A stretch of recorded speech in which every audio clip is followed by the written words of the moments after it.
Hello and welcome everybody to Weekly Skews. I'm your host Mark Agee. That is not Trey Crowder. That is Corey Ryan Forrester here filling in. What's up, Corey? Thank you for stopping buddy, by. You're right. Yeah. I'm not Trey. There's Trey, though, on a shirt for Putting on Airs, our podcast that you should listen to. You told me not to shill. Here I go. As your screen names, We Love Corey, which is WeLoveCorey.com, which is your Substack, right? Yeah, it's my Patreon where you can get all sorts of things. It's great. Okay.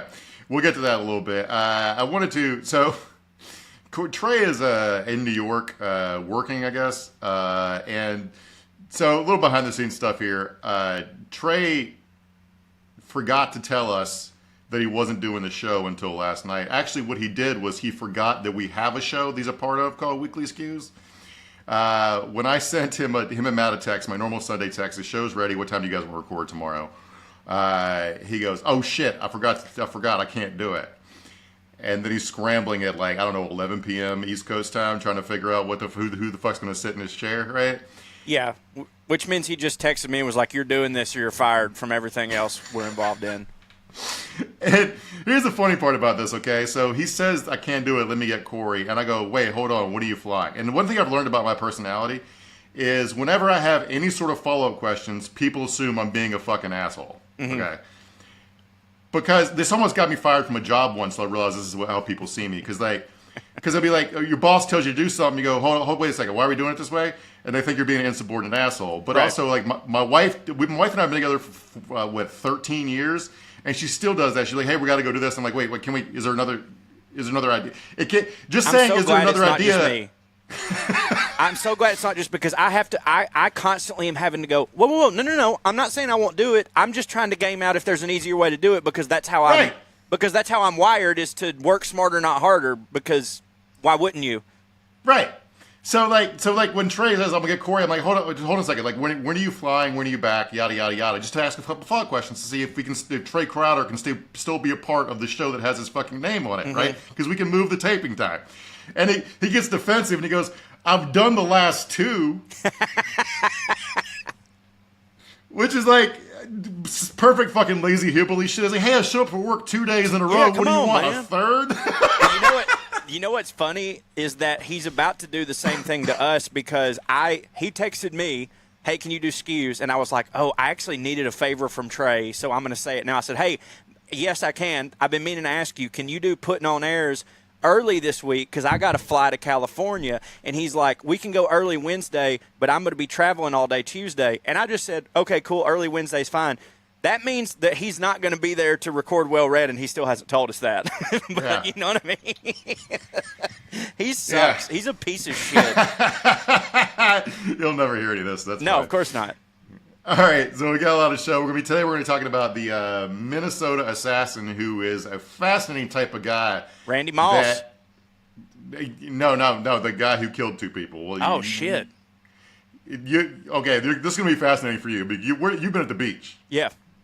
Okay, this guy who's a Pentecostal wannabe televangelist / Grindset LinkedIn hustler Liberal? Apparently is full.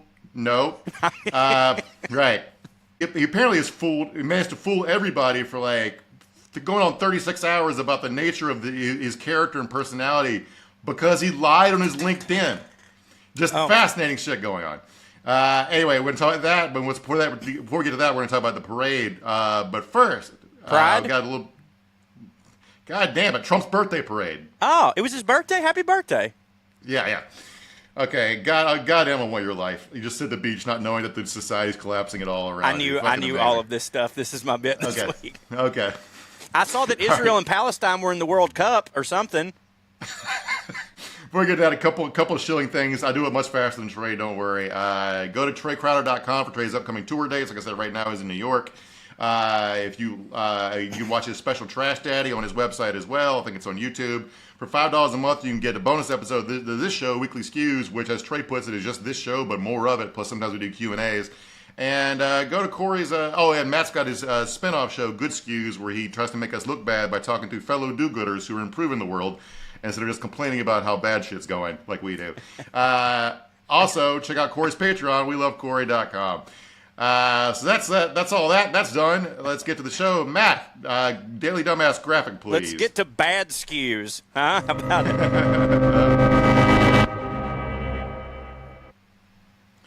Today's Daily Dumbass is Mom for not oiling the army tank I asked for my birthday.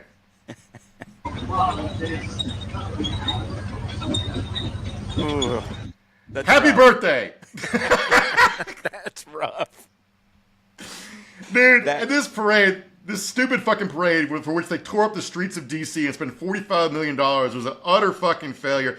The parade was neither a roaring call to patriotism nor a tyrannical show of might. It was much worse. It was boring as fuck.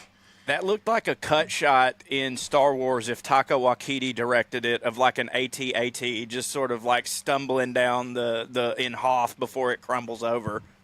Yeah, but like they're kind of in a hurry because one of the stormtroopers has to take a shit or something. It's like just utterly stupid and pointless. So there's a famous Eisenhower quote about military parades back in the 1950s after America had firmly established itself as a superpower, and was asked about whether or not he should have a big parade when he was president, and he was like, basically, it's beneath, as the world's preeminent superpower, it's beneath our dignity to do this shit. Which is true. It's true of every society, but for whatever reason, other societies get off on it. Basically, like, he was 40 years before the Ghetto Boys, but the same idea that they expressed was like, real gangsters don't flex nuts because gangsters know they got them. Yeah. But like, this particular execution was so much less dignified than even the part Eisenhower was fucking imagining. If you play this video, Matt, of them, this montage of the announcer thanking their sponsors for the parade. Special thanks to our sponsor, Lockheed Martin. Special thanks to our sponsor, Form Energy. Special thanks to our sponsor, Coinbase. Oh my God. Special thanks to our sponsor, Oracle. Okay, so Coinbase is probably the one that broke me. Yeah, yeah. Like the other ones are bad, but at least it's like, well, they do make military weapons, so that's one thing. Yeah, it's also like it's a little too explicit to have an army sponsored by fucking Lockheed Martin. It's like Lockheed Martin's supposed to work for the army, right? Not the Lockheed Martin pays the army, whatever. So, Form Energy, man. A soldier in uniform was at the parade handing out free cans of Form Energy, PHORM, which was the sponsor parade, one of the sponsors of the parade, co-owned by Dana White. And a rep from the company was taking selfies with a soldier who was handing out the products. So, our military is now sponsored by a company that makes heart attack juice, co-owned by the guy who sells brain trauma for gladiator events. Well, I do look forward to the new military jackets that look like NASCAR drivers. You know what I mean? That's going to be interesting when they have the patches everywhere. Also, I would like to see what our Maha-in-Chief, Robert F. Kennedy Jr., has to say about these drinks that I know will probably peel paint. Mm-hmm. Oh, no, they're for all them. Where we're getting very healthy is we're pro-Zen, pro-energy drinks, pro-pesticides, but anti-red dye. So what you have to do is you have to eat beige-colored Starbursts while the military chugs the heart attack juice. It's so stupid the way that, like, Robert F. Kennedy Jr. will, like, be saying some stuff that I'm like, yeah, sure, and then follow it up with, well, now I hate it. You know what I mean? Because, like, I agree that there shouldn't be so many artificial dyes and things, and we should have natural thing. And I'm like, yeah, you're spitting, you know. And then he'll just be like, and polio should come back because it's the easiest way for us to, get the population control down. And I'm like, what the fuck are you talking about? It's like look, I read a piece by a doctor a couple weeks ago who made this point that I'm going to steal right now. But like, there are societies in the world that have something close to the food supply system that RFK is asking for, where like school kids eat locally sourced lunches without hormones and shit in them. We're talking about France, right? And they achieve that with a vast regulatory state that enforces it. Yes. Guess what we're not getting? Right. So everybody, so I'm not going to assume anybody's the parade about the parade that everybody was making fun of the turnout and how corny and clumsy it was, but like, for just to put the less than stellar turnout in context, especially in comparison to these No Kings marches, which had like somewhere between 5 and 7 million people marching in the streets all over the country on Saturday, which is, if you're counting, somewhere between 10 and 12 times the size of the original Tea Party protests. They got a bunch of coverage about how real Americans were fed up. Anyway, a bunch of people did malicious compliance stuff. You could go on the internet and sign up for free tickets, right? So let me read to you some of the people that signed up for tickets that I'm guessing did not show up. Tess T. Coles, Ray Peast,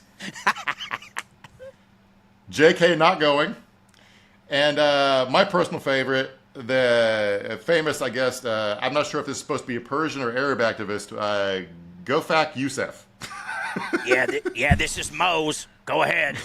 Right. I fucking love it. Classic bit. It's also 100 degrees, humid, and it was supposed to be a 100% chance of rain, which, of course, when it didn't rain, Trump said, well, how can you believe in climate change or the weathermen get rain wrong? Whatever. Or it was God, Mark. Did you ever consider that God literally wouldn't let it rain on his parade? Yeah, probably that could also be it. Also, everything about this was poorly executed, including the admission system for the security gate. Like the security gate was like set up like if you were trying to like a corn maze. All right. Yeah. And a bunch of people were trying to actually go to the thing, ended up not making it because they kettled themselves on a bridge and got confused. Okay. I just realized that corn and maize are synonyms. I got to be honest here, my mind's a little blown. I never thought about it that way. I haven't either. It just occurred to me. They also, the sound system was poorly set up, so a bunch of people that were there trying to support it couldn't hear anything, so they left. It was also just like, it's a parade, guys. Yeah. Parades are boring as fuck. They're horrible. Like, even I remember when I was a kid, we would always watch the Macy's Thanksgiving Day Parade, and, I was a kid, so whatever, it was on in the background, and I thought, oh, well, this is a thing that you do, and then I finally became an adult, and it was the first Thanksgiving I could decide what to watch for myself, and I was like, I guess we got to watch the Macy's Thanksgiving Day Parade, and I put it on. I lasted fucking 5 minutes, maybe. I was like, this is stupid, and being there would be worse.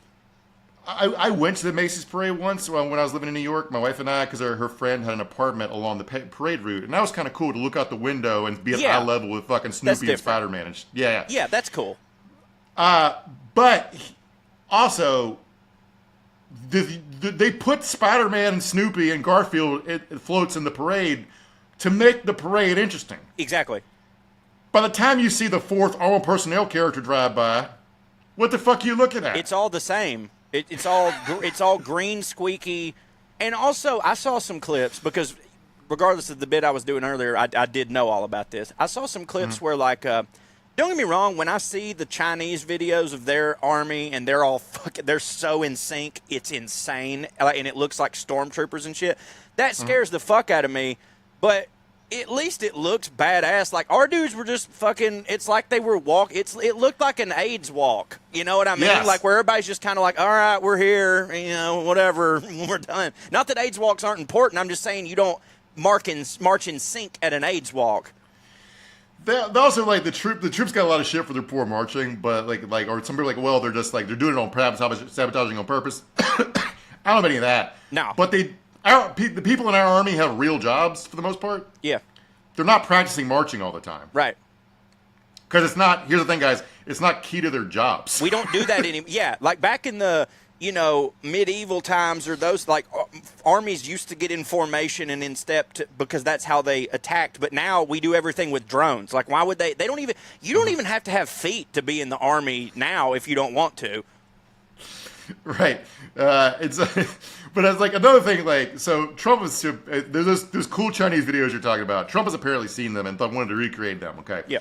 A couple of problems. It seems to not have occurred to him that one of the reasons those countries have such great turnout for their military parades is you can make them go at gunpoint. Yeah.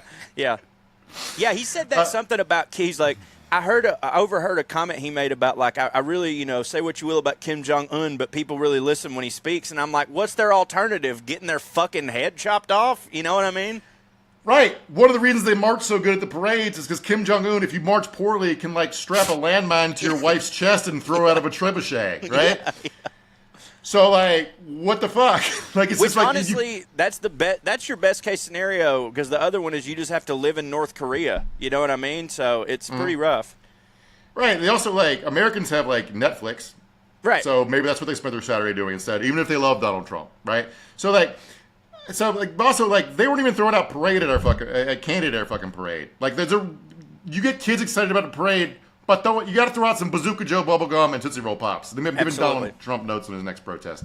I love thinking about them throwing those energy drinks and just like killing an 8-year-old, like just hitting him in the temple. That would hit for me. Not that I don't want an 8-year-old to die, of course, but it would have been funny. Yeah, it'd be funny to watch their government the way the normal course of operations works. They'd be like, first of all, the government would claim the troop acted in self-defense. Yeah. Then the kid's family would file like a lawsuit against the government. The government would claim like qualified immunity because the Constitution doesn't say explicitly anywhere that a troop can't kill an 8-year-old with an energy drink, which of course it doesn't. So yeah, that's. And then it turns out that Tim Waltz actually hired the 8-year-old as his social media manager.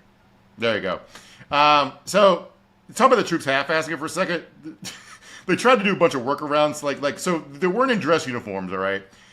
Partially because not everyone is yet required to have the Army's new dress uniform. It's still being phased in. The deadline to have it is until 2027, so that was out. So they tried to do, okay, we're going to dress up in regular Army fatigues from different eras of U.S. history. So they had people like troops dressed up in like Vietnam era gear and like World War I doughboys and shit. It's like, that's a good workaround.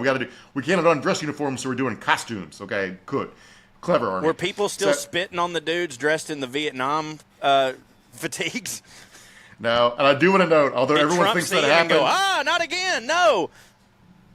Because that is a well-wrote, like it's a very funny joke. But I do want to point out that, as far as anyone can tell, there's no historical record of that ever actually happening. It was a made-up trope by right-wing psychos. Sure, So, whatever. yeah, I don't let that get in the way.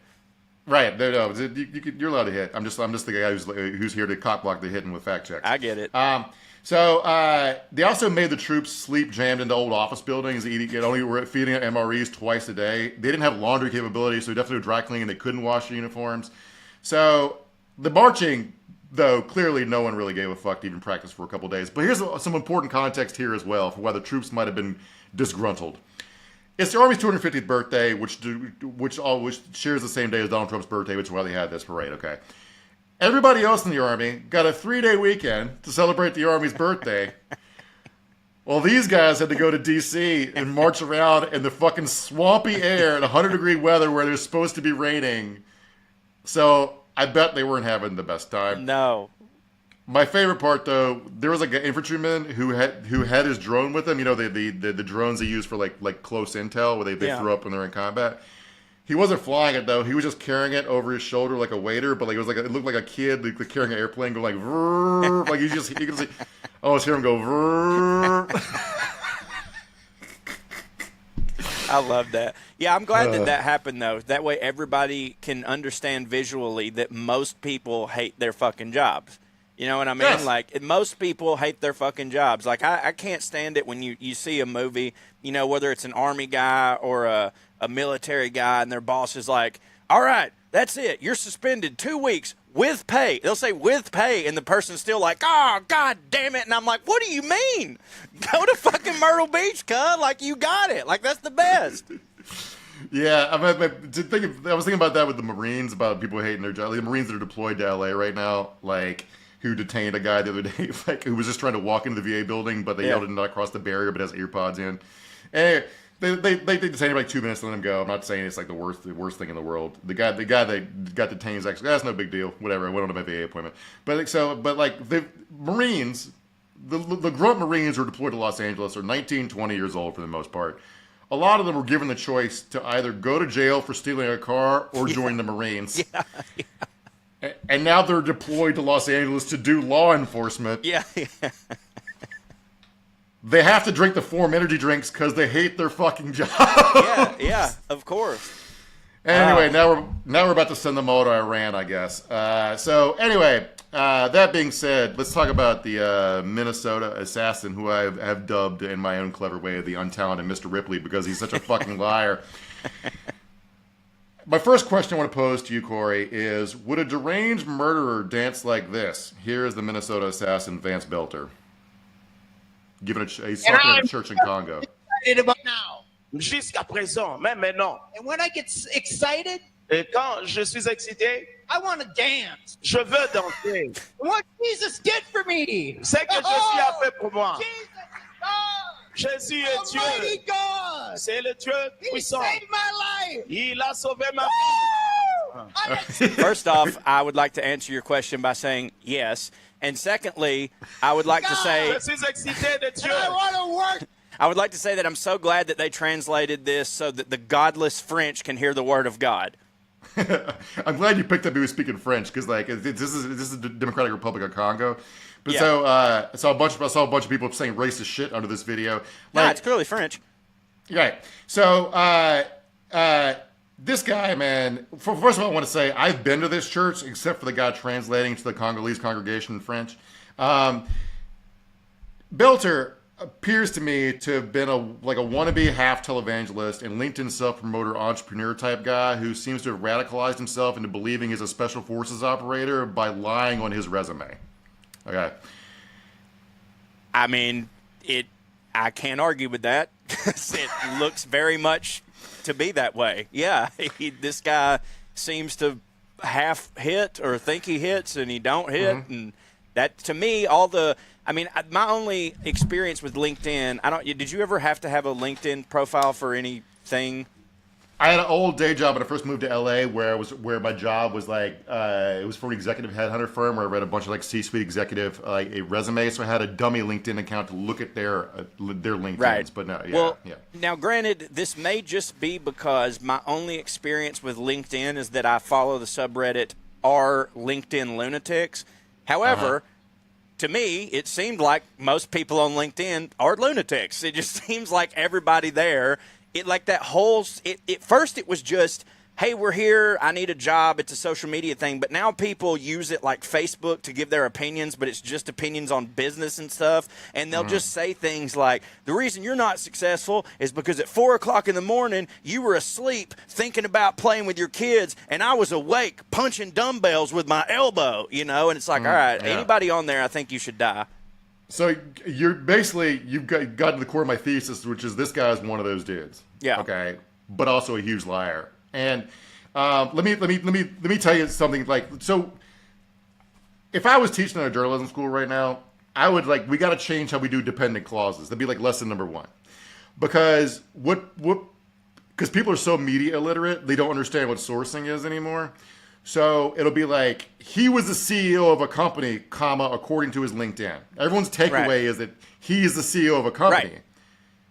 When it's not a CEO of a company, he's a CEO of a company, comma, according to his LinkedIn, which you're allowed to put fucking anything on. Right. So, I would say the guy said he's a CEO of a company, comma, for which we can find no proof is a better way to put that. Man claims, whatever. Right. So so some obvious bullshit here that he said that in his resume and shit, according to his own his various websites for his fake companies and shit. He claimed that he went to the Gaza and the West Bank during the second Intifada. This is per his ministry's website. Oh, dude, that's the worst Intifada to go. Right. To the sequel, right? Sequels never live up to the hype. So he said he went to Vada. Yeah. He went to preach the gospel to militant Islamists. Let me read here. Oh, God. Ordained since 1993, he has enjoyed speaking in different parts of the United States as well as in several international cities such as Jerusalem, Israel. Prior to 9/11, Vance had already made several trips to violent areas in the Gaza Strip and West Bank where suicide bombings were taking place. He sought out militant Islamists in order to share the gospel and tell them that violence wasn't the answer. I can't tell you that he's fucking lying, but I can tell you that one group of people who are definitely not open to be a witness to is a guy being currently fitted for a suicide vest. Yeah. I also that guy. I don't trust anybody that has just started preaching in 1993. I know that that's still 30 years ago or whatever, but I'm old school like that. If when I see a doctor that's younger than me, I'm like, no. With a preacher, it's like, you better have been slinging that shit since at least the 80s, or I just think that you got in there because of AIDS. Right. So 93, you got apartheid, you got AIDS, you got all. I don't like his indoctrination. I'm trying to do the math. He's 57, so in 93 he would have been well into adulthood, right? Yeah. So the way everyone was talking about this guy, and everybody's trying to draw doing their dumb culture war bullshit, trying to blame the other side for him. And yes, right-wing stochastic terror is a huge problem in this country. And but I can't tell you, this guy appears to have been an anti-abortion lunatic, except Yeah. he never really talked about it that much, which is usually not those people's speeds. He also, like, his roommate said that, yeah, he was conservative, he liked Donald Trump, but he didn't really talk about it a whole lot. He, like, vaguely didn't like Tim Walz and Joe Biden, but, like, it wasn't like, you know, like, he sounded like a normal guy you talk to at a barbecue who, like, Right. drives a truck. Not in a way that he's definitely going to get a gun and go try to murder 70 people, which was what his plan was. What kind of gun did he have? I think he just had a sidearm, but I don't know that That's for a sure. dumb plan for 70 people. Well, he You was know going to what do I it what he was going to do it one at a time. It was a spree killing, not a mass shooting. Oh, okay. So, but he apparently, like, he threw everybody off his scent by just saying self-aggrandizing shit on bullshit on the internet. And, like, this is the kind of lies that are obvious to everybody who grew up on the internet. Like, his dating like, if he had a dating profile, I'd probably say that he plays guitar and is a black belt in Krav Maga and 6'5". Yeah. You know what I'm saying? So I do want to say, like, so he shot a state senator by the name of John Hoffman and his wife, and killed a state representative named Melissa Hortman and her husband. Killed their dog. The dog? Yeah, I Well, told now I I'm was, invested. I was telling my wife this, and she got most upset by the dog too. I'm sorry that yeah. Trey missed this episode. It's a bit that Trey hates dogs. He really just loves cats, but it's a fun. Yeah, so we got to explain this bit because people gets mad. Trey gets mad because people think he hates dogs, and he gets like hate mail about it. Yes, So, that's why I did it. I'm aware of yeah. that fact. Send Trey hate mail as a dog hater. everybody. Please. So I want to say this. We're not going to talk about the victims a lot because it's depressing. Yeah. But Melissa Hortman was the Democratic leader in the Minnesota House, and she was Speaker of the House from 2019 to 2025. She's probably the most influential state-level Democrat, barring the governor. And this was an era when Minnesota, which is one of the few Democratic parties that actually try to improve the lots of their citizens, they passed paid family leave and free lunch at schools with a bare majority. And Hoffman, the state senator, he got into state politics after he struggled to obtain insurance for his daughter who had spina bifida, and figures others had the same problem. His nephew said he fucking hated politics. He just thought people should have health care. There you go. Hey, that's the party I belong to. Right. So what I'm saying is this guy apparently somehow managed to shoot a very rare commodity, which is two committed, decent public servants. Okay, so let me get this straight. This guy was a televangelist, which is very, very right wing. Coded, yeah. Right wing coded, sure. He's a televangelist. Then he tells everybody he doesn't like Joe Biden and Tim Walz, which is right wing coded. Then he gets a gun, which is pretty right wing coded, and then he uses that gun to shoot left wing politicians. So therefore, he's clearly a liberal. Right? Like that's the fucking leap in logic everyone's making, that he was some Manchurian candidate that you just like, he was just hanging out and somebody's just like, avocado toast, Lord, chaperone, and he just fucking stood up and was like,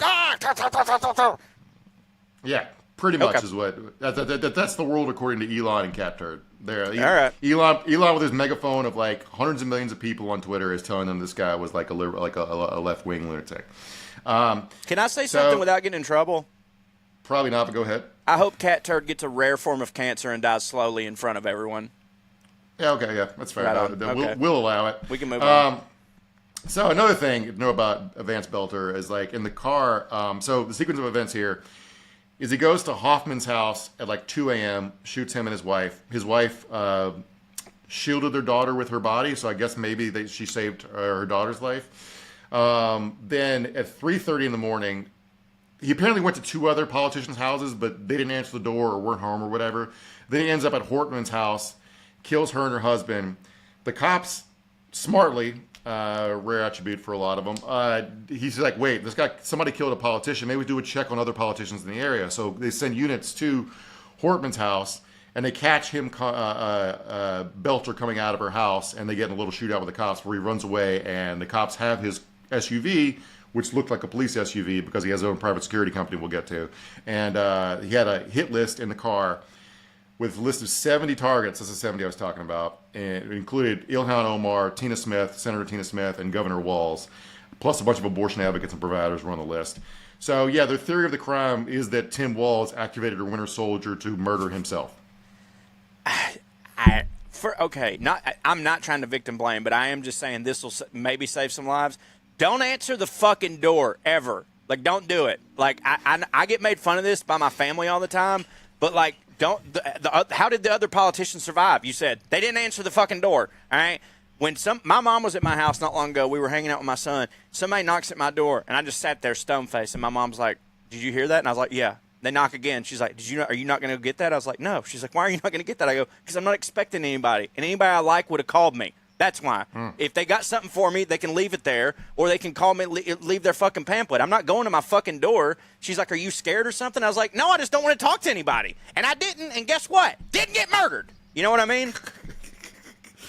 Yeah, it's just a different world. Like when I was a kid, my dad's friends would just come by the house to see if he was home to have a beer. Because we didn't have cell phones back then, but now we do. It's all I'm saying. Yeah, I just wish, but I do kind of wish I do answer my door. Oh yeah, we have like package deliveries and handyman coming by. You also want to die more than me. That's fair enough. So this guy with no criminal history, as far as I've seen, just wakes up one day, makes a list of 70 people, just decides I want to be the most successful spree killer of all time. Yeah. I'm going to kill 70 people across 4 states, mind you. How many times do you think you have to gas up his car? A good amount. I mean, right. I know he's a liberal, Mark. He's got an electric. Oh, you know. Point, yeah. So, these guys,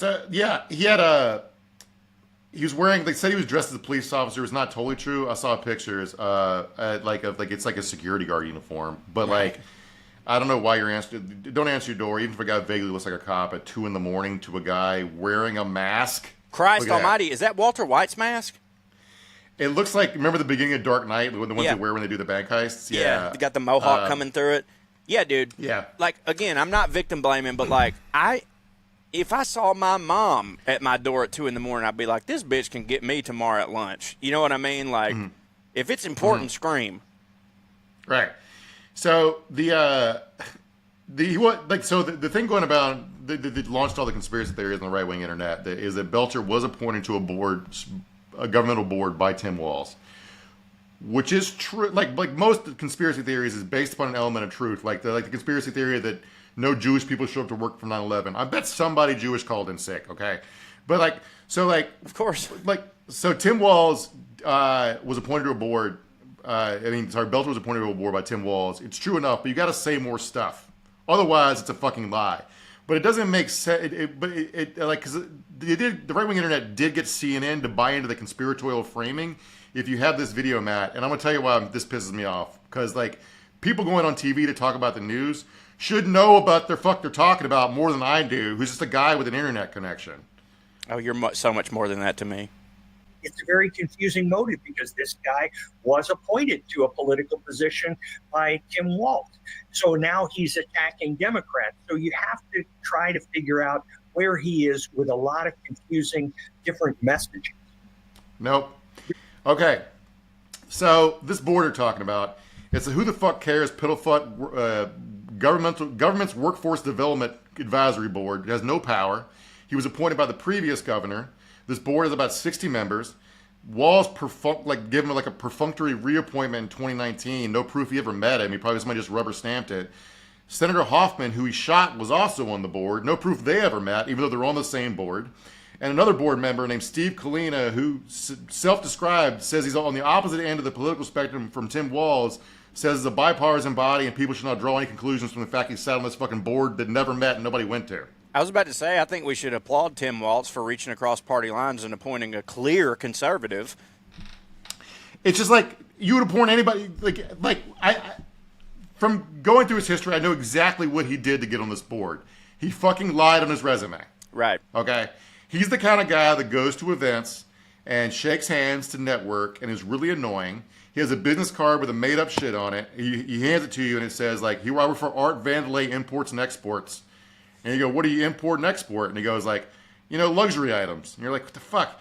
And then he gets your phone number. You regret giving it to him. He calls you every day for a week. He asks you for a favor, so you get annoyed and ask somebody else for a favor. Then pretty soon he's sitting on the board because no one gives a shit about it. Dude, I'm not even someone that has any power, but do you know how many people in my career that have worked for me or done work for me literally just because I was like, this will get him to shut the fuck up. You know what I mean? I was like, it's not really that big of a deal, and it's a decent price. Look, you can do it, and then like so many. I texted you the other day about a similar situation. It was like, I'm still paying somebody that I was like, just whatever, I don't care. So a recurring thing that happens whenever any sort of violence to cast a terror attack happens is it turns out the person is a big fan of InfoWars, and then InfoWars accuses them of being part of a vast conspiracy. Every time. Okay? Every time. It happened with the Boston Marathon bombers, or the classic example, right? Where people think of them as Islamist terrorists, which is like sort of true, but also the main thing they were mad about is that the government had framed Muslims for 9/11, which they were convinced of by Alex Jones, and they do the Boston Marathon bombing to get revenge on the government for framing Muslims for 9/11. Then InfoWars says the government framed these two guys are government. It's the whole thing. Were they using that? Were they using that like old Bin Laden quote of him talking about how he didn't do it and it was the Jews because they wanted America to get in with their war in the Middle East or whatever? That's going on the internet today because of Iran. We're going to talk about that. I think me and Trey are going to talk about that on the Patreon episode. But yeah, so let me read you this. Yeah, make people pay for that information. No, I'm just saying that is the interesting thing that's happening, but like we just don't have time to get into it. Yeah, I hear you. So let me read. So again, Belter's a big InfoWars fan, where he got his news from apparently. Let me read you this InfoWars headline about the Minnesota shooting. Special report in the Alex Jones impression. Special report: Minnesota shooting reveals Democrat domestic terror. Okay, so this guy gives his life. Well, he's alive, but he's given away. He's going to spend the rest of his life in prison for Alex Jones's movement. Alex Jones is like, this guy's a fucking lefty lunatic, right? These guys. It's beautiful. The stupidest conspiracy theory or mistaken takeaway that people on the internet have is because he gave sermons in the DRC. People are pretending that DRC is the Democratic National Committee. I was about to say, what the fuck is the DRC? Because it's not the DNC. The Democratic Republic of the Congo. Oh, okay. Okay, the thing we were just watching. Yes. Oh God, we're so fucked, man. We are just beyond fucked. Like, why are you doing this show? What do you hope to gain from this show anymore, Mark? People are listening, but it doesn't matter because the other side is just saying stuff and they're in power and it works and they got military people and they're just deporting anybody they want. Like, it doesn't. Let's just fucking kill ourselves. You know what I mean? Like, let's just fucking. That's what I want to do is, like, I want the United States to get nukes so that I can go fucking tap on them with a ball-peen hammer and just explode all of us and save us from ourselves.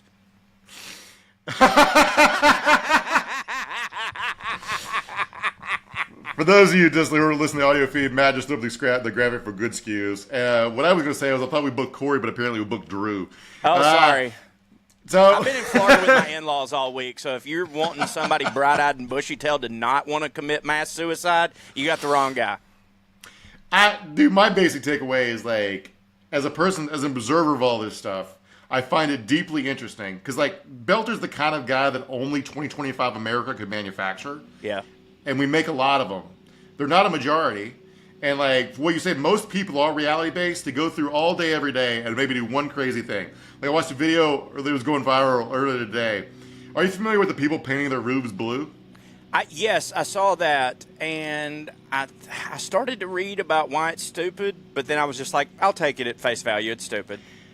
Because it's wildfire season is approaching, and which, of course, the government uses as cover to burn down political enemies' houses with targeted, directed energy weapons.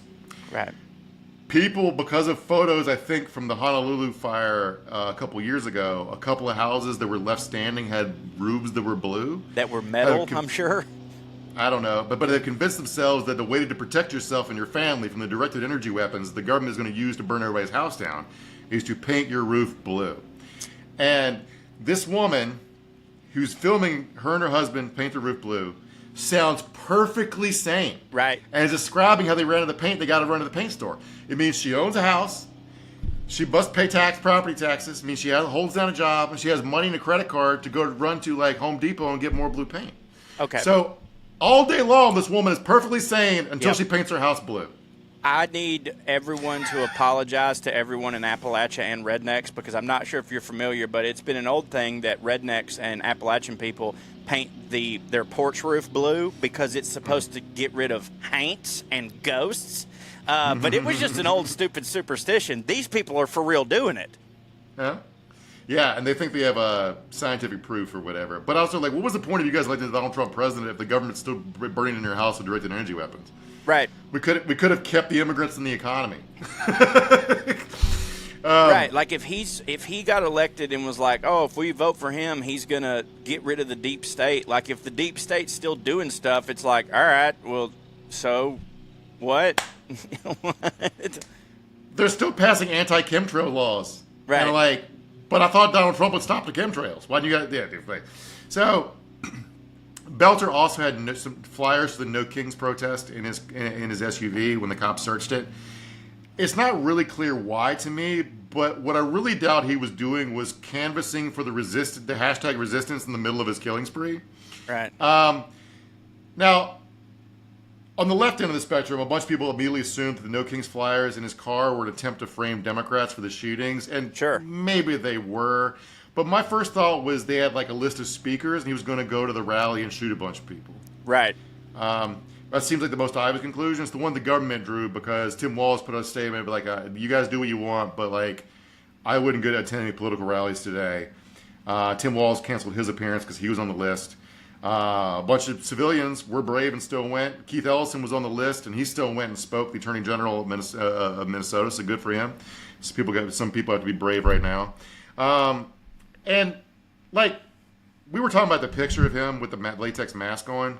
The first round of media coverage said he was dressed like a cop and it fooled people. I don't know if he ever fooled anybody. I'm not sure why people would open their door other than you're groggy at 2 in the morning. Maybe he had a couple glasses of wine before he went to bed. And so when the cops got there, they basically witnessed him execute Hortman's husband and then got a shootout with him as he came out the door. And I give cops a lot of shit. But I got to be honest, if the guy with that mask on was coming at me at 3:30 in the morning, I think that's a weapons-free type situation. Absolutely, dude. Oh, dude. Listen, man. I'm only mad at the cops for shooting people not a shot. There's plenty of people they ordered a shot, and then they didn't. That's what makes me mad. Like, far be it from me. Yeah, dude, if you see any Freddy Krueger situation running at you in the night, fucking blap, blap, blap. I mean, that's fucking off jump. You know what I mean? Generally, I think it should be a last resort to shoot people. Except for January 6th, you should have opened fire with your minigun. Okay. Yeah. So when I say Belter lied on his resume, let me read to you here from his LinkedIn. Okay. April 2016 through November 2021, general manager of a 7-Eleven in Minneapolis. A month later, December 21st through present, CEO of Red Lion Group, Democratic Republic of the Congo. I got to get on LinkedIn, man. Right. I got to fucking just start saying stuff. I mean, it's like I do just say stuff, but never once have I thought, but make it stuff that will help you. You know what I mean? It's always just been stuff that I say that's funny. Yeah, I mean, the reason I can never get it, you ask me why I do this, it's for the little bit of money we make doing it, because I can never get a corporate job because I've said so much shit on fucking YouTube. Dude. And various stand-up clips and podcast clips and stuff. Me too. I'm so uninsurable and unhireable. It's ridiculous. I just should start lying. Yeah, I got a buddy who chose a stage name. It was just his middle name, a shortened version of his stage name, in case comedy didn't work out. And I was like, that's the smartest thing anybody ever fucking did, because if you just search his corporate name, it doesn't show up as him. So yeah, that's genius. So if you want to believe his LinkedIn, I guess surely anyone in a month can go from managing a convenience store in Minneapolis to Congolese warlord or whatever he's trying to sell himself. American Dream. So what is the Red Lion Group? You might be wondering. Well, I was going to just ignore it, but go ahead. Let me quote here from the Milwaukee Journal-Sentinel. It's not clear what the company did. The website linked to his LinkedIn profile for Red Lion Group is currently down. I was trying to read some tea leaves to figure out if this company actually existed. And here's the closest I could actually get. Okay, there's a clue about Red Lion in the bio for his quote his fake ass security firm, which we'll get to, which he was wearing a uniform for when he did the shooting. Quote: he has worked for the largest U.S. oil refining company. End quote. Sort of true. Belter represented Marathon Petroleum Corporation at one of the Governor's Workforce Development Commission events in 2018. Marathon owned a bunch of 7-Elevens. Well, there you go. By the way, there's a fire at a Marathon refinery in Texas on Sunday, so the lunatics are assuming these two events are connected. Yeah. The event where he represented Marathon Petroleum, which owned the 7-Eleven, he was a general manager of at the board that Tim Walz, reluctantly appointed him to without ever knowing who the fuck he was. That event featured the ambassador to the United States for the Democratic Republic of the Congo. Oh. Now, I read some reporting that said what he was trying to do is to pitch Marathon on himself being a middleman for a development scheme in the Congo. Sure. So my best guess is the origin story for Red Lion is that was his fake pass-through LLC for his get-rich-quick scheme that never worked out. Yeah. Man, this guy, what an enterprising young gentleman. So it was driving me crazy all day yesterday when a lot of people were taking his resume, like they were basically taking his resume as fact. It took like 24 hours for people to start figuring it out. And this headline this story sort of got to the bottom of it. Food worker with fantasy of security career sought in Minnesota political shootings. And I haven't mentioned this, but yeah, they caught him this morning hiding in some bushes near his family's house, where he didn't live with his wife and kids. In social media posts and websites, Belter said he had extensive experience as a security professional with, quote, training by both private security firms and by people in the U.S. military. But he appears to have worked most of his career in the food service industry, and one longtime friend described parts of Belter's narrative about his life as fantasy. He had another company called Praetorian Guard Security Services, where on the website, Belter described himself as, quote, part of the leadership team and the entire workforce, an employee workforce, was him, his wife, and his brother, who's a retired cop.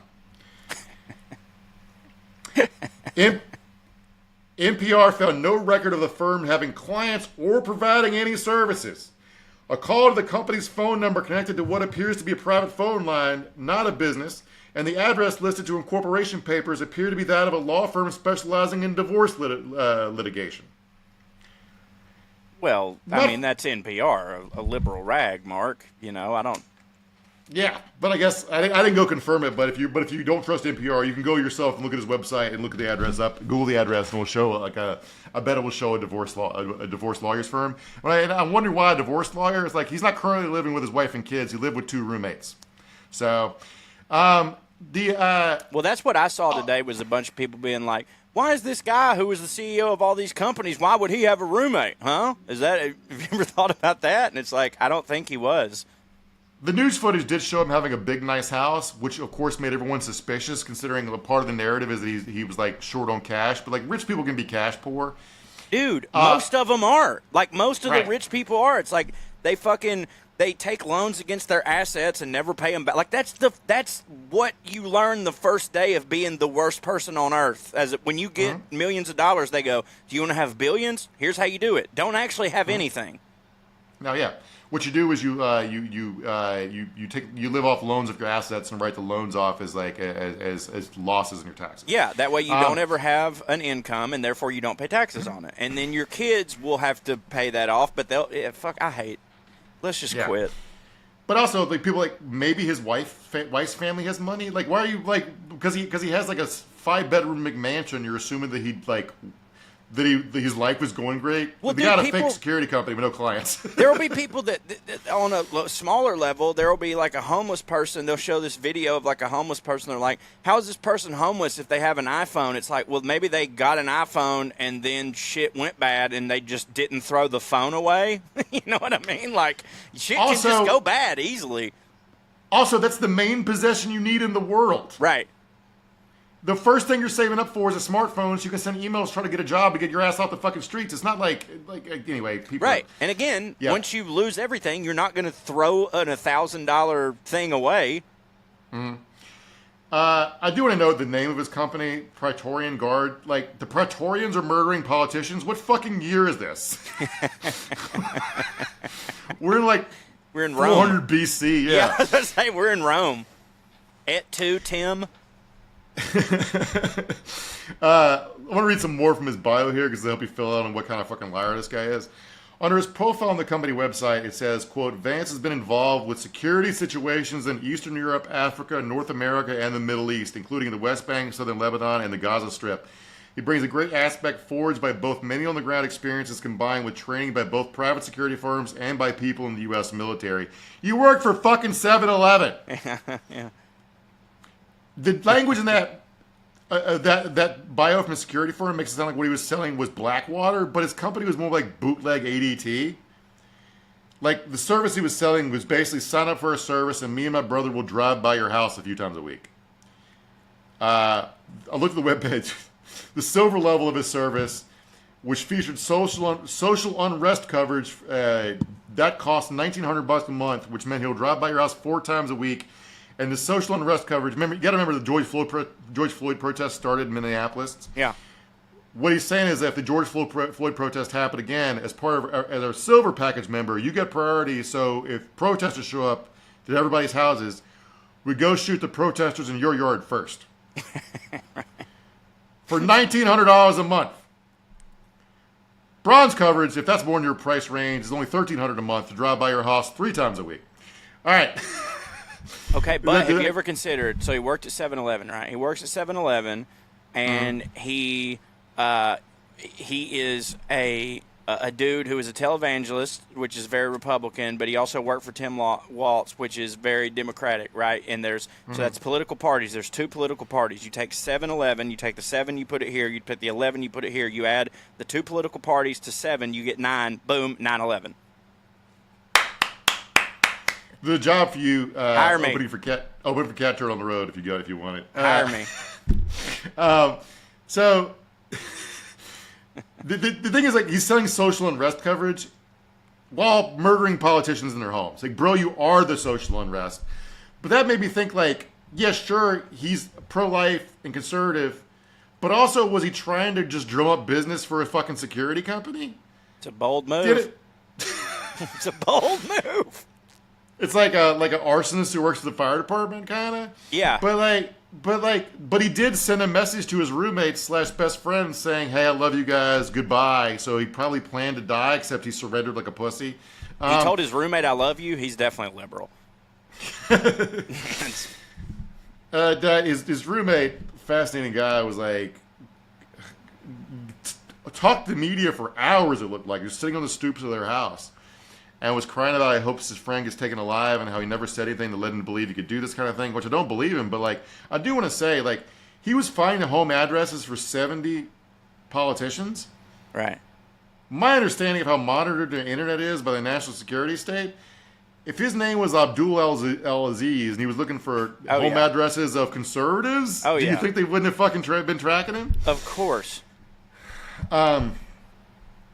So Belter, by the way, as far as anyone can tell, has no history. He's stealing valor. He's just stealing valor. He has no history of working in law enforcement, the military, or private security. One of his longtime friends, a guy by the name of David Carlson, that's the neighbor the roommate I was talking about, downplayed the idea that he had any real world or security experience. They've been friends since 4th grade. He says he was always kind of into the military stuff, but it was just, we were always like that. Me and him, we would play Army men. Well, yeah, I was about to say, dude, when I was in fucking 4th grade, we would go down to the recreation center where they had the recycling bins and stuff, and we would get all the bottles and we would put them up on this stick thing, and we would throw bottles at them, and those would be like the tankers, and then we would light anthills on fire, and we'd be like, those are the Vietnamese, you know what I mean, or whatever the fuck you do. Like, you know, we all play Army men when we're a kid, and then we grow up, some of us. Right, so some of us get $4,000 ARs with all the bells and whistles and laser sights and shit. Yeah. So, like, I watched a Grindset video resume that Belter made. He said he's currently working part time at 2 funeral homes. His buddy said that, like, his security firm never did anything, like we already talked about. So, like, when he did the shootings, the first time that he drove the SUV and took the uniform out of the bag, His buddy said he was struggling with resume, like I said earlier before, and he just posted on LinkedIn, said he was looking for a food service job like a month ago. So I'm not sure when he decided to make this plan. His LinkedIn said he had a doctorate in education. But a thing I need to note here is the college he said he went to was Cardinal Stitch University in Wisconsin for his master's and his doctorate. They closed in 2003 due to financial problems. So I can't tell you that he's faking his diplomas, but I can tell you if you try to call to verify his diploma, you'll get the numbers about. Yeah, the number you dialed has been disconnected. Yeah, that's what I saw. I saw this was a thing going around for a while. Is that this dude was like, "Here's a hack for you. If you, on your resume, just put that you were the manager of a Radio Shack because they can't call Radio Shack and tell you that you weren't." And I'm like, "That's brilliant." Yeah, I was the head of accounts receivable for Enron. I was the president of Radio Shack. Yeah. So he did his undergrad at Christ for the Nations College in Dallas. I hate every word you've just said. You want to? It gets wilder. We'll get to it in a second. But so if you wonder the vibe of this place he chose to do his undergrad work, it was founded by a Cold War era white nationalist and Christian nationalist conspiracy obsessed preacher named Gordon Lindsay. Jesus. He was an America First guy who believed that God created the United States and gave it to white Christians, and that communism was a conspiracy funded by Jewish Marxist intellectuals who want to destroy America. Show me the lie.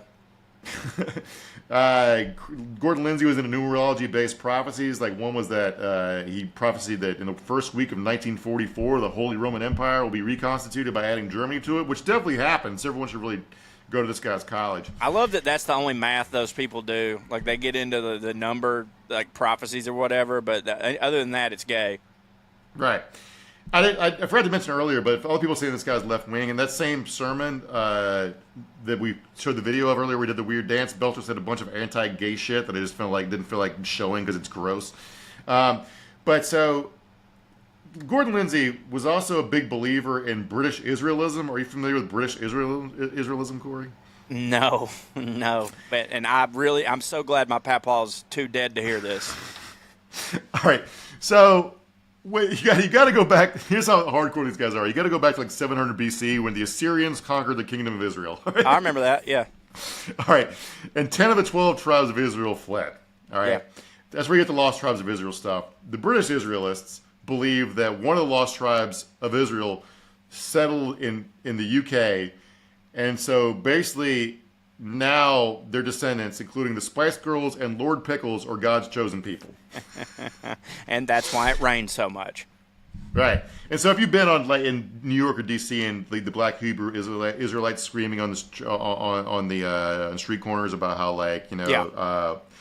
Black Americans are the real Jews. Oh, I've seen that. Yeah, I don't care for it. One of my favorite things about DC though is that when you walk down there, there's so many protests going on that you're like, I can't be bothered. You know what I mean? There might as well be none. There's too many. You know. Yeah. So to be familiar with those guys, this is basically the British version of the Black Hebrew Israelites, which made me had fun workshopping a new character I'm thinking about called Hotep King Charles. Yeah.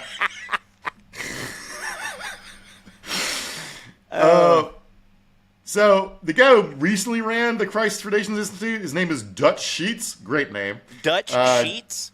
Yeah, those that are the sounds sheets like you somebody use would sponsor a podcast. Yeah, or the kind of sheets you use when you give your wife a Dutch oven. Yeah, exactly. We got those Dutch sheets. They come pre-farted on. Dutch Sheets basically took the school on a class field trip to January 6th. Just talk about his wife for a second, because his wife was she got pulled over, and cops along in the car with her kids. She had a gun, ammo, cash, and passports. What's up? So I imagine she got a text message, "Honey, come get me. It's time to flee." Yeah. And because we live in tactical nation, the United States are tactical. Everyone has a fucking go bag, I guess. I was about to say, dude, you got that and some goddamn trail mix, man. You're good, you know. But maybe think of the Black Keys Jason lyric. Born Again. Am I right? Yeah, there you go. Maybe think of the Black Keys lyric, "Baby, if I killed a man in the first degree, baby, would you flee with me?" Corey, would Amber flee with you if you were on the run for multiple murders? Dude, Amber won't even go get me a water, you know. She won't even get her ass up. Like, if I can't even imagine being like, "Bitch, get me a grilled cheese," and that going well. Like, I let alone just like, let's get in our Volkswagen Atlas and traverse the continent because Daddy's on the run for killing his political enemies. My wife won't even listen to me when I tell her not to drive a car while it's overheating. That's actually what would happen is that she wouldn't even hear me say it. You know what I mean? Right. Like I'd have to say it 3 or 4 times, and by the end I'd go, fuck it, I'm going by myself. You know? Yeah. All right. Well, Corey, thank you for coming on, buddy. You're welcome. WeLoveCorey.com. Yeah. Remember, check out Trey's upcoming tour dates at TreyCrowder.com, plus his special Trash Daddy. And for $5 a month, you can sign up for Weekly Skews on weeklyskews.com/more. Also, listen to Matt's podcast, Good Skews, about good people doing good things. Thank you guys for listening, and we'll see you on the bonus episode of your Patreon subscriber on Friday. If not, we'll see you next Tuesday. Oh, before you go, I'm going to be in Sunnyvale, California this week, Thursday through Sunday. Come see me. And also Fort Worth, Texas next week, and then Lexington, Kentucky, and then Charlottesville, Virginia. Okay, bye. See you later. Skew. Skew.